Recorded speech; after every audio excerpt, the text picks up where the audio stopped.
Hey, I'm Selma Kim, or Connor McCandless if you're watching me here on Instagram, America's Face of Dating. And today, our coaching chronicle sent in from one of you guys is, why can't I sustain a connection? One of the reasons, and what this basically means, is a girl is going cold on you. She maybe has hit you with the, let's just be friends speech, like I used to get all the time, or you're such a nice guy, but I'm just way too busy to date right now. That's what I used to get all the time back in the day before I finally started working on this stuff and finally fixed this stuff. But the reason that you can't sustain a connection is because most likely you're being way too predictable on the date, you're being way too accommodating, you're being way too nice, and she just doesn't feel that spark romantically. It means that you just don't know natural attraction that's gonna keep her interested and form that connection with her on the first date. And so let's jump into this guy's message here. He says, hey Selma, I've been following your content and I'm a new viewer, I will admit, but I'm reaching out because I don't know what else to do. My last relationship was 6 years ago. 6 years ago, man, it's quite a long time. And it ended because of work complications. I convinced myself back then that I'd focus on my career and come back to dating later, but now I realize that later has turned into years of being stuck. So that is interesting to me, where he goes, my last relationship was 6 years ago and it ended because of work complications. When someone tells me that, but doesn't tell me exactly what happened, chances are there's some missing details there that we might not be, really focused on. Because how does a relationship that you love end because of work? I just don't understand that. Did you have to move across the country? Did you have to move across the world? Like, that might form some complications, but still it's like you could just have her come visit you or have her stay with you, right? Like, what exactly was the complications? I would like to know before I'm just like, oh yeah, that sucks, man, work complications. Like, I'm just personally not gonna be sold on that until I actually hear the details of it. So I'm just gonna assume that because I get a lot of these emails, chances are it wasn't work complications. Chances are that's just the excuse that you guys are both blaming it on the fact that you couldn't sustain a connection with the girl. Because I'm telling you, dude, if a girl loves you and she's just head over heels for you, like after, doing my program and the results that my clients currently have, there's nothing that's gonna stop a girl from being with you. Not work, not travel, not where you live, not COVID, not nothing. Okay, like a girl, like they say that girls will move a mountain to be with the man that she loves. Dude, fuck moving the mountain, bro. She'll just go right through that motherfucker. Just zoop, just beams right through it. It wasn't even there. So I don't believe it was work, man. I believe, based on what I'm hearing and the rest of this message here, it wasn't work, dude. It probably was just you. You probably just didn't know how to keep the connection. He says, I convinced myself back then that I'd focus on my career and come back to dating later, but now I'm realizing that later has turned into years of being stuck. Well, even you just said right here, I convinced myself I'd focus on my career and come back to dating later, but now I'm realizing that later has turned into years of being stuck, which basically means that while you were focused on your career, quote unquote, you were still focused on dating, or else it wouldn't be years of being stuck. So you are kind of bullshitting yourself here, dude. And it's not me trying to be rude or mean. I don't really care if you perceive me that way. I'm just telling you because you're bullshitting yourself here a little bit. There's a lot of contradictions just in this first paragraph alone that you sent me. You know what I mean? It's like, dude, like when people tell me, oh, I was focused on school, I was focused on my career, dude, we're men. We have urges. I know that no matter what, you're still gonna be focused on women no matter where you're at in life. Are there certain chapters that you have that last maybe a year or two max where you're focused on your career? Sure. But there's gonna come a time where after that thing is taken care of and that chapter of your life is complete, you're gonna always come back to dating because you want a relationship, and men have urges and men don't wanna be alone. He said, I've tried dating on and off over the last couple of years. I thought you said you were focused on your career over the last couple of years. Now you're saying, there's a lot of contradictions here, dude. But nothing seems to stick. I can get a date here and there, but I struggle to make a connection, and that feels real and lasting.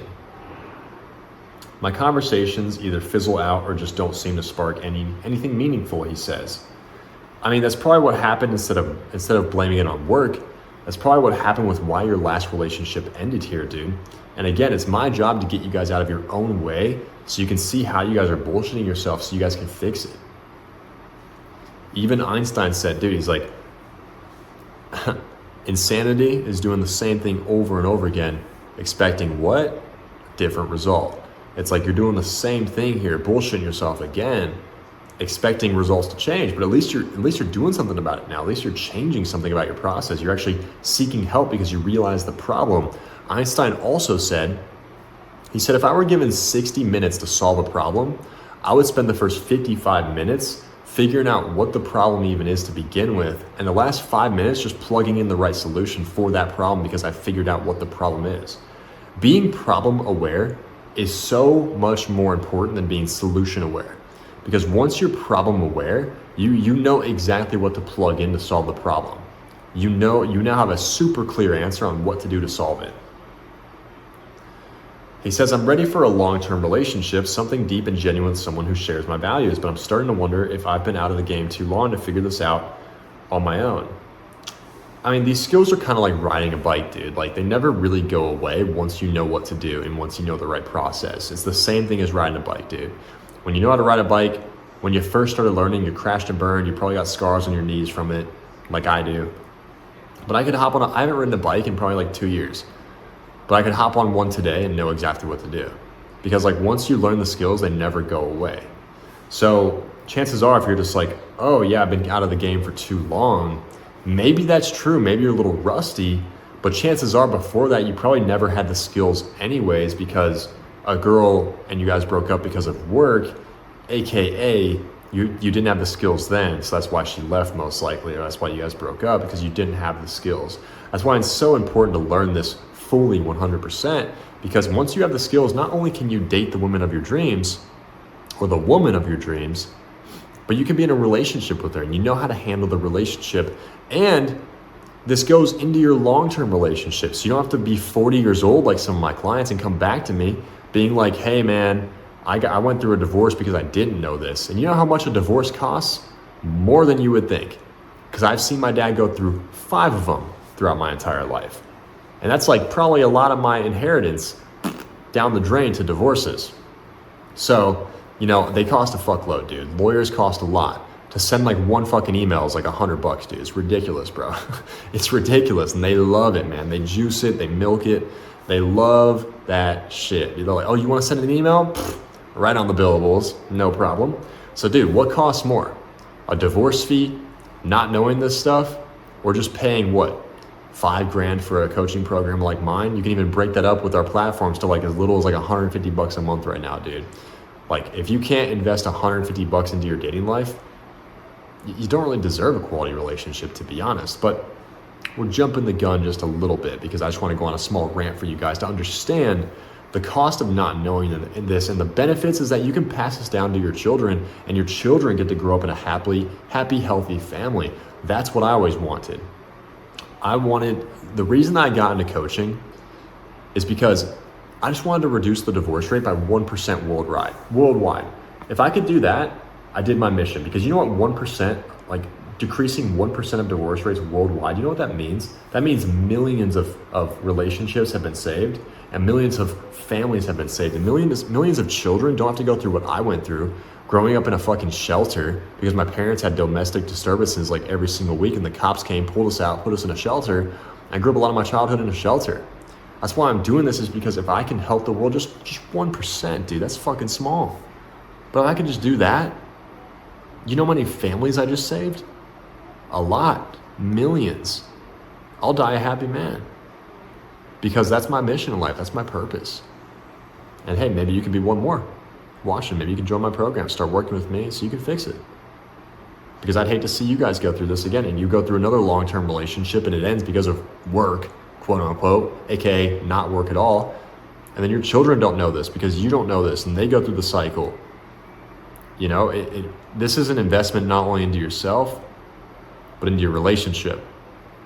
Not only into your relationship, but your relationships with your family, relationships with your work. You're more confident. and especially your children and future generations, so they don't have to go through what you're going through right now. He said, how do I stop feeling like I'm spinning my wheels? I know I can't keep blaming work or waiting for things to magically click. You can't. There's a lot of people around the world that are just like, I'll just wait for the right girl to come along. Or my family just says, focus on yourself and the right girl will come along. Dude, the right girls probably came along dozens of times, but since you didn't know the skills, you chased her right out of your life.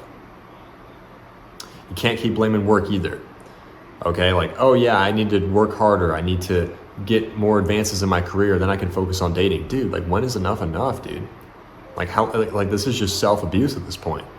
You're putting this off. You see happy couples in happy relationships and you're just left on the sideline. Like, dude, it sucks. When you, it's really just the longer you wait. There was actually a quote about this. I don't know who said it, but it was like, basically, the more you put off something you have to do is literally self-abuse. You're literally abusing yourself.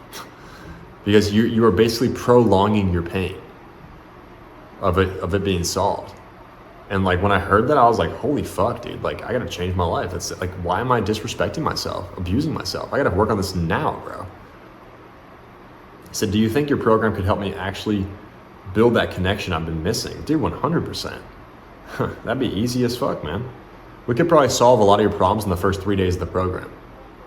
He said, looking forward to hearing your thoughts. Yeah, I mean, dude, if you have a great career, you have a great job, my program is going to be your fastest route to success there. Like, again, like, you can break it up to as minimum as like $150 a month, 180 or something like that with the platforms. Like, if you can't do that, or you're just not willing to do that, then chances are you just don't deserve a quality relationship, because you're basically saying like, hey, that's just not worth investing into my future relationship and my future family that would form because of that relationship. It's like, dude, you're gonna spend more on divorce fees. You're gonna spend more on going on dates with women where it doesn't go anywhere. I probably spent, dude, before I finally hired a mentor and started working on this on myself and figuring it out. Like, dude, I probably spent 3 years going on dates, $100 a date. Was going on like a couple dates a month, so about $300 a month on dates. 3 years, that's about $3,600 a year. I probably spent about 10 grand just on dates and going on dates with women where it just didn't go anywhere. It's a lot of fucking money, dude. Like, when you look at, like, you know what 10 grand could do? Like, you know what you could do with that, bro? A lot of shit, man, for it to not go anywhere. So yeah, I mean, the logical step is to hire somebody to help you work on this. And that's what I always recommend, because, dude, I spent 150 grand last year on coaches alone for my company and coaching my team and coaching me on my personal health and my mindset. And it's a great investment every single time. But at the end of the day, like Einstein said, insanity is doing the same thing over and over again, expecting a different result. And if you don't do anything about this, it's just self-abuse at that point, because you know that not doing anything is going to cause pain, right? So you have to at least move in a direction, move somewhere, and have the right blueprint to plug in. And once you have the right blueprint that we would teach you in my program, then you plug that in with the technical skills of knowing what to say it, how to flirt with her, how to banter, how to make her turned on. Dude, you're going to be like Superman, bro. You have the job. You probably take care of yourself, I'm assuming. Your last missing piece is dating, man. Like, your last missing piece is just literally getting that dream relationship. And so on that note, if you want to work with me specifically, you're wondering how to do that, if you're on YouTube, there's a Calendly link in the description below. You can book in a call with me or my team. Personally, we'll walk you through the program. If we feel like it's a perfect fit, and we'll get you going in the program right there on the call and figure something out to get you going in the program after we paint out the strategy.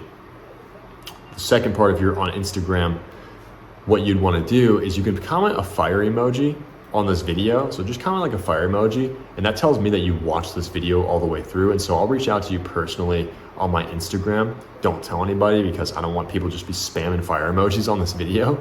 And we can go back and forth in the DMs, talk a little bit, and see if you're a perfect fit to hop on a call with and actually help you on this as well, get you going in the program. On that note, I'm Son Kim, America's face of dating. If you guys want my help personally or want a coaching chronicle made for you, you can comment on YouTube, or again, message me on Instagram or Facebook, wherever you're watching this video. And I'll see you guys in the next video.